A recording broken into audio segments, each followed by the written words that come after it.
Atenção! Começa agora uma teleaula de Química do Ensino Médio. Você vai assistir a teleaula de número 20. Bons estudos!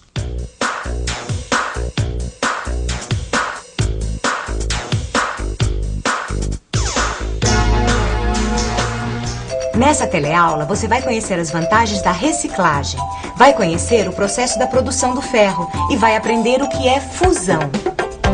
Um minutinho só que eu já atendo a senhora. Viu? Se você também está interessado em saber para onde vai a sucata de ferro, então é melhor você dar um pulo lá no depósito de sucata onde o Rodrigo trabalha. O Clóvis já foi para lá.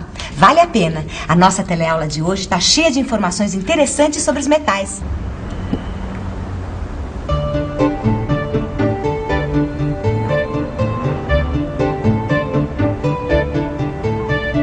Bom, para resumir toda essa história, Clóvis, é o seguinte. Aqui no depósito é feita a separação dos metais. E cada metal é vendido para uma empresa que faz o seu reaproveitamento. Mas o que o reaproveitamento tem a ver com essa história de reciclagem que a gente vive ouvindo falar? Aliás, você podia me explicar direitinho o que é reciclagem? Claro. A reciclagem é um processo que utiliza o produto usado como matéria-prima para fabricar esse mesmo produto até um outro produto. Para você ter uma ideia, na indústria do vidro, por exemplo, utiliza cacos de vidro usados para fabricar vidros novos. Quer dizer que utilizar cacos de vidros usados para fazer vidros novos, isso é reciclagem? Exatamente. E hoje em dia se faz reciclagem de quase tudo, né? Plástico, papel, metal, até o lixo é reciclado para fazer adubo. Eu só não entendi uma coisa. O que esse negócio da reciclagem tem a ver com a preservação da natureza? Bom, a conservação do meio ambiente é apenas uma das vantagens da reciclagem, né? Outro dia eu vi um documentário na TV que tratava exatamente disso, das principais vantagens da reciclagem. E era justamente sobre a reciclagem dos metais. Fica mais barato reciclar os metais do que fazer a extração deles a partir do minério. O tempo é a segunda vantagem. A reciclagem é bem mais simples que a extração e por isso mais rápida. A terceira vantagem é ecológica. Fazendo a reciclagem, não há necessidade de extrair o minério, ou seja, ela ajuda a conservar o meio ambiente. Agora eu já entendi porque a reciclagem é tão importante para a preservação da natureza. A gente não precisa retirar o minério da terra e evita que o ferro velho vire lixo. Além disso, é mais rápido e mais barato. Reciclagem, grande ideia, hein? A gente já pode ir, o caminhão está quase pronto. Opa, e para onde? Você não queria saber para onde vai a sucata de ferro? Então, eu combinei com o engenheiro da siderúrgica que comprou esse material. Nós vamos lá e ele vai mostrar a fábrica para você. Ele é um cliente antigo nosso, eu já fui lá tantas vezes que ele até já é meu amigo. Epa, peraí. Se eu trabalho no escritório, por que você vai tanto a essa fábrica? Henrique, pode parar! Ora, Clóvis, pelo mesmo motivo que eu precisei aprender tudo sobre metais. Para ser um bom profissional, você precisa aprender todas as fases do processo. Não interessa se você trabalha na administração ou na produção. Beleza! Escuta, por que essa sucata está separada? Isso aí é aço rico. Aço rico? É, aço rico em crômio. É um aço especial, mais caro, justamente porque tem misturado o crômio, que é um metal como o zinco, o cobre, etc. Aí no caminhão nós só carregamos aço normal. Epa, peraí, agora não estou entendendo mais nada. Mas esse carregamento não é de ferro? Ferro ou aço? Tá na hora da gente resolver uma dúvida muito comum. Por favor, esse carro aqui é de aço ou de ferro? Esse aqui, eu acho que é de ferro. Por favor, esse portão é de ferro ou de aço? É de ferro. Esse poste aqui, ele é de ferro ou de aço?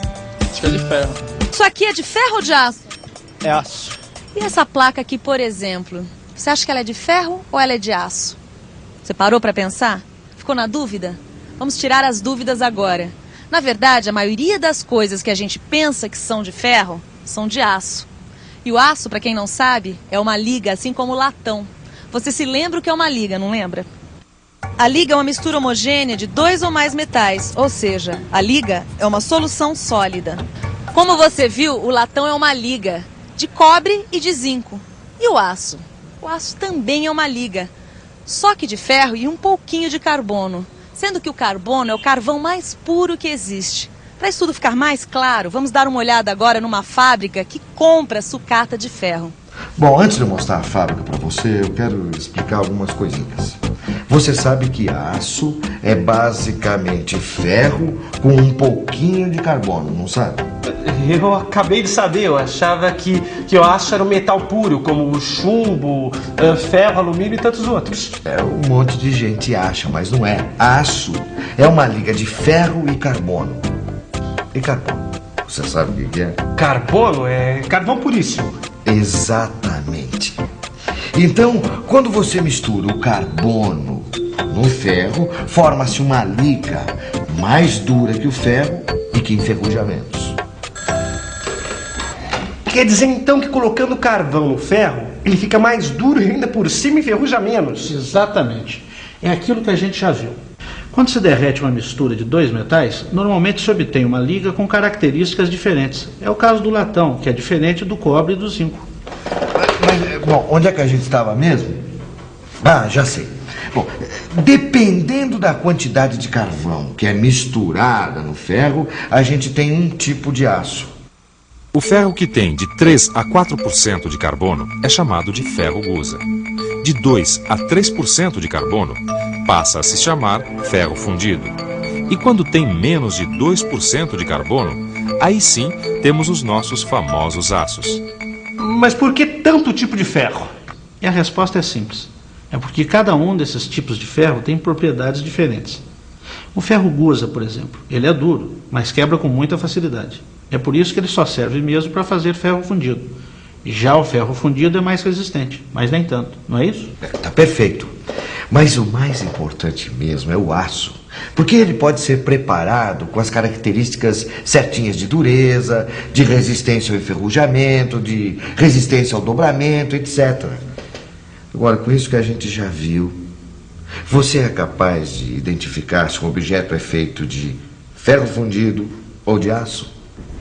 Eu estava justamente vendo aqui nessa revista alguns objetos que são de ferro fundido. Olha só, grades de casas dessas bem enfeitadas, blocos de motores e também os pés desses bancos de jardim são todos de ferro fundido. Nessa outra revista aqui tá cheio de objetos de aço, quer ver? Carros, navio, talheres, serrote, pontes, tesoura, corrente, rodas, tudo isso é de aço. Para você que ficou em dúvida, saiba que essa placa aqui também é de aço. Mas como será que o ferro vira aço? Isso é que nós vamos ver agora. A gente sabe que o ferro é encontrado na própria terra na forma de minério de ferro. Só que assim, em seu estado natural, o ferro não está sozinho. No minério, o ferro está ligado ao oxigênio, formando um composto que é chamado de óxido de ferro. O minério também é muito conhecido pelo nome de hematita. Quer dizer, então, que minério de ferro, óxido de ferro e hematita é tudo a mesma coisa.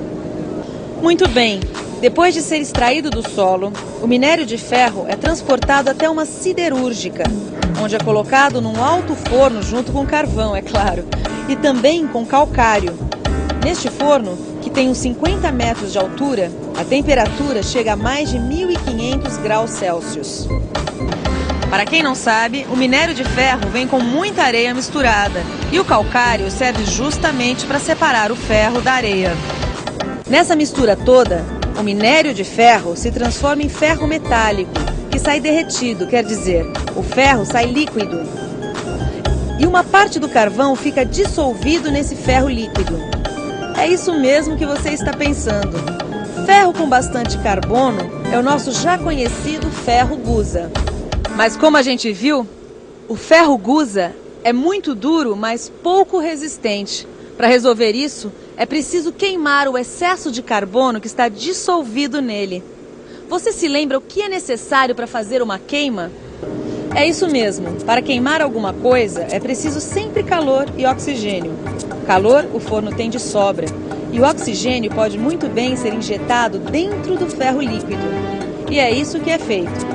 Nesse caso, o material que vai ser queimado é o carbono que está dissolvido no ferro. E controlando a quantidade de oxigênio injetada, é possível deixar o ferro com mais ou menos carbono. Mas isso é muito interessante. O minério é retirado da terra e colocado num alto forno, junto com o carvão e o calcário, aquecido a uma temperatura de mais de 1.500 graus Celsius. Aí o ferro fica líquido e o carvão se dissolve nele, formando o ferro gusa. Aí injeta-se oxigênio para queimar o excesso de carbono. E controlando a quantidade de oxigênio, a gente queima mais ou menos carbono, deixando o ferro ou o aço com as características desejadas.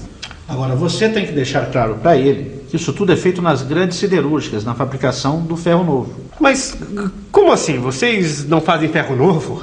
Bom, aqui a gente faz ferro a partir da sucata e não do minério de ferro. É claro que o processo é diferente. Basicamente, o que a gente tem que fazer é fundir a sucata. Fundir? É, fundir, derreter. Quando se aquece um sólido e ele derrete, a gente diz que o sólido fundiu. Você já ouviu falar em fusão? Fusão. Passagem de uma substância ou mistura da fase sólida para a líquida. Vamos ao laboratório. Já sabemos então que fusão é o fenômeno em que um sólido se transforma em líquido. O gelo se transformando em água, por exemplo. Agora preste atenção. A temperatura em que o sólido vira líquido é chamada de temperatura de fusão ou ponto de fusão. Cada substância tem um ponto de fusão característico. O ponto de fusão do gelo, por exemplo, é 0 graus Celsius. Já o ferro funde a 1535 graus Celsius. Mas o que será que acontece com o sólido no momento da fusão? Você consegue imaginar o que acontece quando aquecemos um sólido? Os metais são formados por pequenas partículas. E no estado sólido, elas estão bem arrumadas e juntinhas, como se fosse uma pilha de laranjas. Com o aquecimento, essas partículas começam a se movimentar cada vez mais. Até que chega uma hora que elas se movimentam tanto que a pilha começa a se desmanchar. É o começo da fusão. E como você pode ver, a pilha vai se desmanchando aos poucos, partícula por partícula, até que todo o sólido virar líquido. Uma coisa interessante dessa história é que enquanto o sólido está se transformando em líquido, a temperatura não sobe. Se a gente fizesse um gráfico, ia ficar assim. Os eixos são o tempo e a temperatura. Quando ela atinge o ponto de fusão do ferro, que é de 1535 graus Celsius, o metal começa a virar líquido. E veja só, a temperatura fica constante até que todo o ferro sólido se transforme em ferro líquido. A temperatura só começa a subir de novo quando todo o ferro está líquido. Bom, a gente já sabe o que é fusão e que durante a fusão a temperatura fica constante. Mas o que eu quero saber mesmo é o que é que eles fazem com a sucata de ferro. O que é que você tem para dizer pra gente? O que eu tenho a dizer é que a gente já viu um bocado de coisas hoje. É melhor parar por aqui e ficar de olho na revisão. E atenção, se liga aí que é hora da revisão. Nessa teleaula, você viu quais são as vantagens da reciclagem dos metais. É mais barato, mais rápido e ajuda a conservar a natureza. Aprendeu que o aço é uma liga, ou seja, uma mistura homogênea de ferro e carbono. E que dependendo do percentual de carbono, o ferro tem nomes diferentes. Ferro gusa, ferro fundido e aço. Você viu também como acontece o processo de produção do aço desde a extração do minério de ferro. E por último, ficou sabendo o que é fusão, ponto de fusão e que durante esse fenômeno a temperatura permanece constante. O engenheiro teve que resolver uns problemas de produção, mas ele prometeu que na próxima teleaula ele vai explicar tintim por tintim o que acontece com a sucata de ferro. E para não ficar com a cuca fundida com essas novas informações, a melhor coisa que você faz é dar aquela estudada no seu livro de química. Até a próxima. Tchau!